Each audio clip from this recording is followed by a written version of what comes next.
وأما ما قلتم جميعا إلا من رحم الله أنه وقع في السعودية من الكفر البواح من امرأة كانت تغني في أرض السعودية، أنا أتحداكم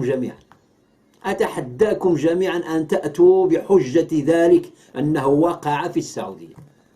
كل ما في ذلك أن الرضواني قدم شريطا غير واضح المعالم فيه رقص وموجون ومنكر وفسوق وفجور، ليس عليه دليل واحد أنه وقع في السعودية.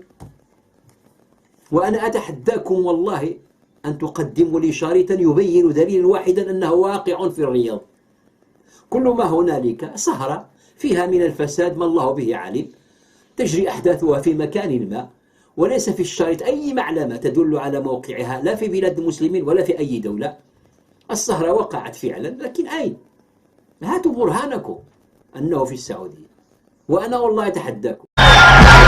وأنا بقول أبو العصماء دي كانت في السعودية، لأن على ما يبدو هو قال لبعض الناس قال دي لو في السعودية فعلا أنا جابوس إيد الشيخ.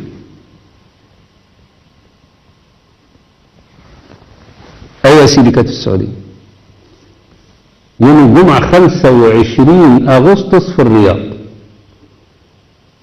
البنت اللي بتقول الكلام ده يا عشتار يا إلهة بتنادي على عشتار. لعمر بن العصماء المغربي. ونحن قد بينا حال هذا الرجل أنه من الكذابين الكبار، ولعل من يتابعه يعرف كذبه.